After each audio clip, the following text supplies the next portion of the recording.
Hello, welcome to Error 404 Let's Play Not Found. My name is Moss, and I'm also known as Nim, and I'll be playing Yu-Gi-Oh! Duelist of the Roses for y'all today. Now, why Yu-Gi-Oh! Duelist of the Roses? Well, I'll be the first to admit, it's not a terribly great game, but I have a lot of positive nostalgia for it, and frankly, it's pretty fun. So I'm just gonna start up a new game here.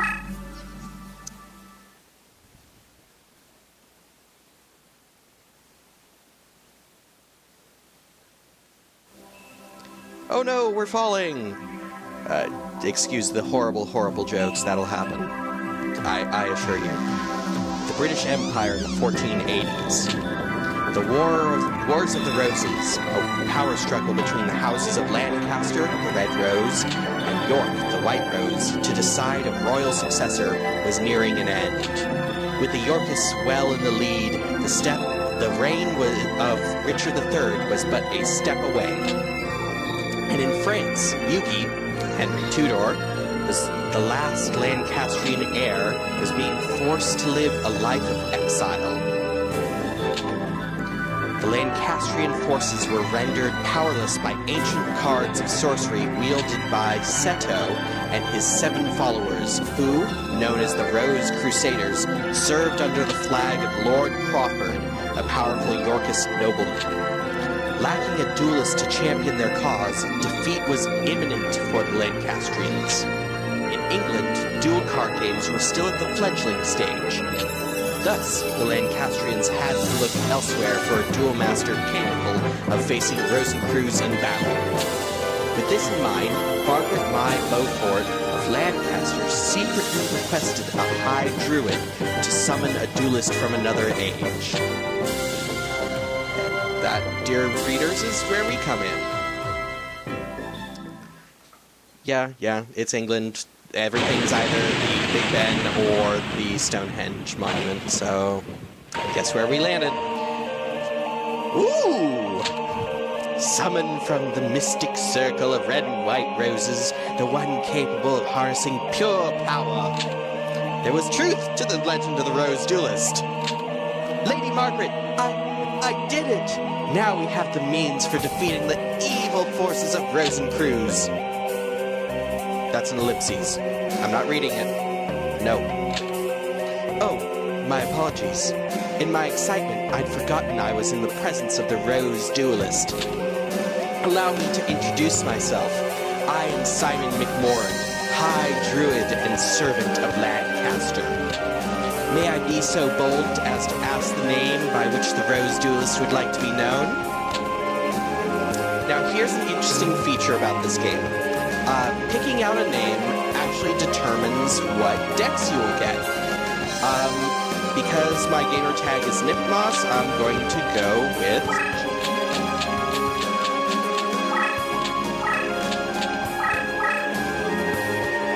just the short form, Nim, and let's see what that gets us.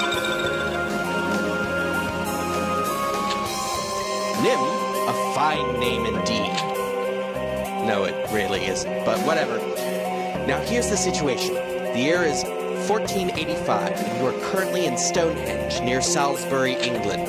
The British Empire is in turmoil, with the House of Lancaster's rightful claim to the throne being challenged by the Yorkist usurpers. The power struggle is referred to as the Wars of the Roses, a name based on the badges used by both sides. A red rose for the Lancastrians and a white rose for the Yorkists. It feels like I just read this somewhere. I don't know where, but whatever.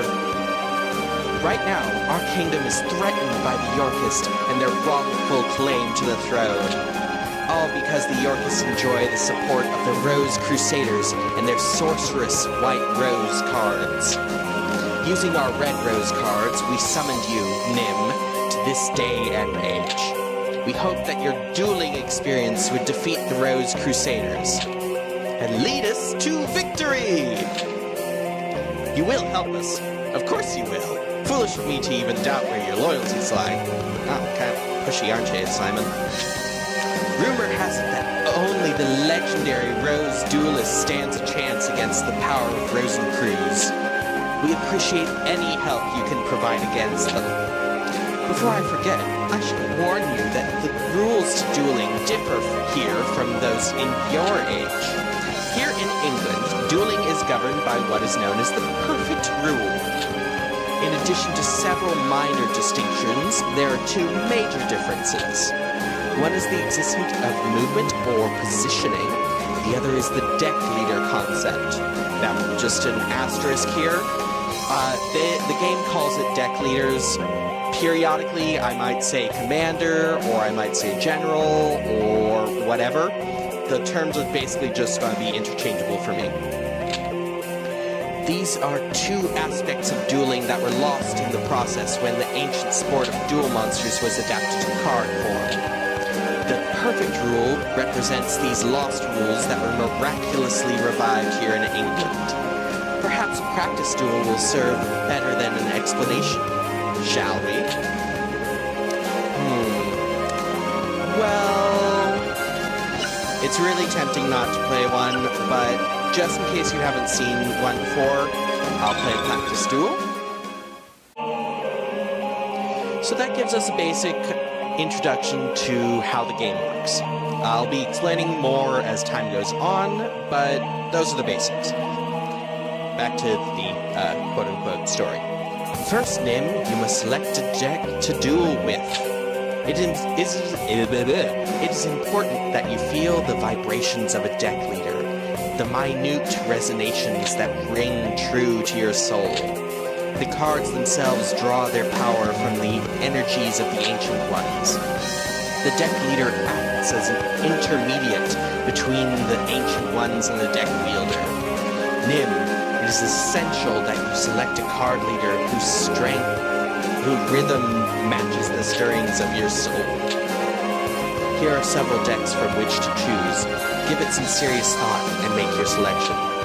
Choose carefully, for the deck you select will guide the destiny of your duels. Now, as I said, picking a name gets you 3 different types of decks. I guess for the one that I chose, Nim, my options are Luminous Soldier, whose main races are Soldier, Fairy, Spellcaster, and Fish. Fish, I know. Patrician of Darkness, whose main races are Zombie, Fiend, Warrior, and Plant. And Tactical Warrior, which looks like it only has warriors. Interesting. Choosing a deck is very important because while none of them are terribly strong, the deck that you choose determines who you'll have an okay time battling and who's going to just have an advantage against you. Additionally, it's very important to know the races of your deck because tribal components are basically what this game runs off of. Now, if anyone knows me, and maybe you do, maybe you don't, I hate zombies. So naturally, I'm going to pick the zombie deck. Zombies freak me out, zombies are bleh, bleh, but they're also a pretty decent tribe. I have not actually used this deck before, so I'm going to see how it goes. So that's the effect of the Celtic Red Rose cards. It looks like there's some truth to the rumor that the Red Rose cards are capable of time transformation. Who's there? It's been some time since the Battle of Barnet, old man. Rosencrews, what brings you here? Only a member of the Rose Crusaders may call me by that name. If you may recall, I told you once before that you may only address me as Seto.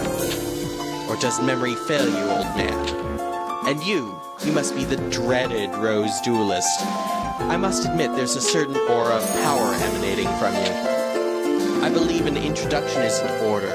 I am Seto, leader of the Rose Crusaders. They're members of our little group who prefer to call me by the name of C. Rosencrews. you again. What brings you here, Seto? Mind your manners, old man. What else would bring me here? I've come for the Red Rose cards. After all, it was you who showed me how the summoning capabilities could evolve when the Red Rose cards are combined with the transport powers of the White Rose cards. You aren't thinking of attempting the Forbidden Rose summoning? If so, then the Red Rose cards must never fall into your evil hands. Card sorcery taps into the powers of the Ancient Ones. By their very nature, each card is a double-edged sword that can cut both ways. Simon, that's kind of the nature of a double-edged sword. It cuts both ways. The Rose cards alone harness tremendous power. There's no telling what horrors one might unleash to the world by combining both red and white. I will sacrifice my own life if need be to prevent any from uttering the spell of doom. The spell of doom? Fool! You fool! The 16 red and white rose cards grant quote-unquote power over all. Druid legend has twisted the true meaning of these cards. We Rose Crusaders have sworn to create a utopia free from the ravages of war. We intend to accomplish this with the power of the cards. And we shall do so by extending the rule of Richard III throughout the known world. By the way, it was clever of you to form a circle of red roses within the white rose barrier to summon the Rose Duelist. But you were foolish to come alone. This area is surrounded, and if you wish to leave with your life, you will do so only by handing over the red rose cards. Me? A fool?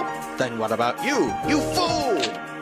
Are you fool enough to actually believe the red rose cards would remain here in my possession? Right after the summoning, I have the cards dispersed among our best duelists to keep them from your tainted hands. I love good taint. Then you leave me but with one option. I shall enlist the aid of your precious Rose Duelist. You take leave of your senses. And you speak too soon, old man. Heed my words, Duelist. If you wish to return to your proper time period, you require 16 cards of the red and white roses. The red and white positions must be laid out in reverse of the summoning order to send you home. You know the spell? Since you need the 16 rose cards just as much as we do, I propose a partnership. Help us gather the cards, and I shall guarantee your return after we've achieved our ultimate goal. An absurd proposal! Do you think that the Honorable Nim would ever lend an ear to your ridiculous proposal? Can you be so sure, old man? Let me see. Simon's side has 8 of the red rose cards, while my side, the Rose Crusaders, has possession of the 8 white rose cards. As the numbers are even, simple arithmetic indicates that you can side with either of us. But I'm sure you'll take into account who's winning this war. After all, who was desperate enough to summon you in the first place? I think it's quite clear which side is better positioned to send you home. Nim! Heed not the words of this power-hungry lunatic. Simon! Must you resort to name-calling? I'm her. I'll tell you what, why don't we leave the decision to our dear Duelist? After all, Simon, the Duelist future is not for us to decide now, is it? Well, yes, but... Splendid! In keeping with the tradition of the old temple gardens, I offer you a choice, Duelist. Here are 2 roses. The white represents me, and the red for old Simon here. For the sake of justice, choose the red rose.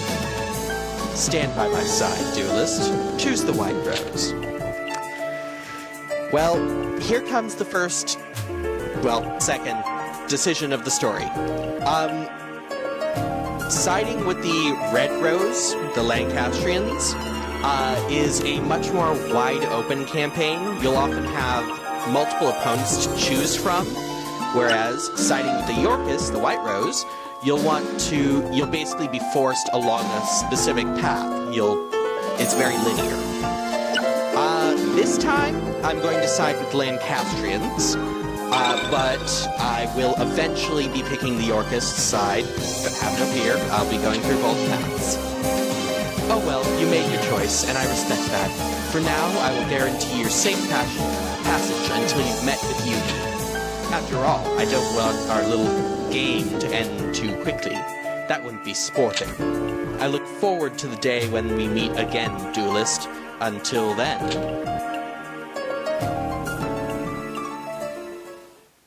Do, sailing, sailing over the open blue. Well, yellow, I guess. What is in these waters?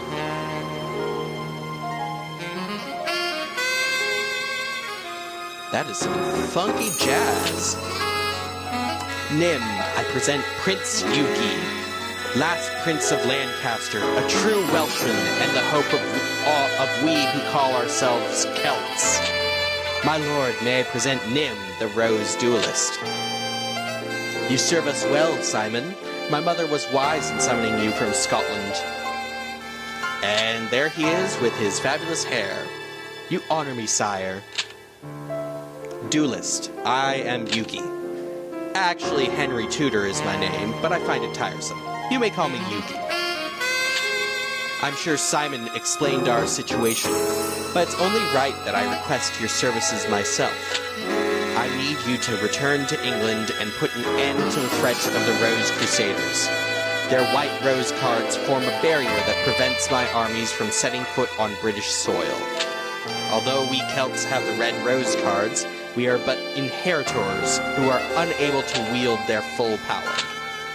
In the hopes of reversing our fortunes, we gambled on a druid legend that spoke of the Rose Duelist.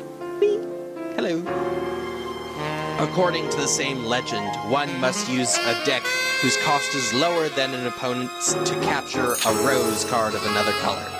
Now what Simon is getting at here is one of the key functions of the game. I'll go into it later, but decks have costs based off of the cards that go into them, and yours always has to be lower than your opponent's to actually duel them. I believe that it is important that you keep this in mind. The cost of your deck should not exceed the cost of your opponent's deck. I would like you to note that our resources have been pressed to the limit, requiring us to invade England by August. Not August. My troops will land in Milford Haven, Wales, and march to face the enemy at Bosworth Field. Having all the Rose Crusaders out of commission by this time would be ideal, but as that might prove difficult, any reduction of their force would be appreciated. Right then, let us part company and reunite in Bosworth. Simon will provide you with the details as to where and when we'll meet once more. Back to England.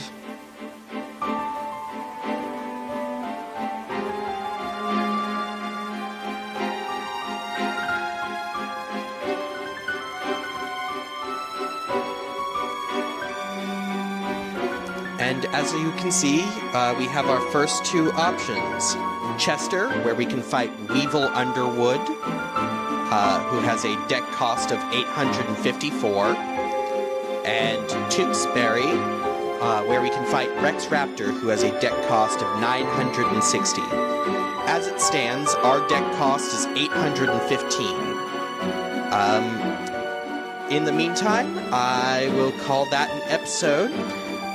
Please like and subscribe. If you want to see the next episode, click the link below. Until then, my name is Nim, and this was Error 404, Let's Play Not Found.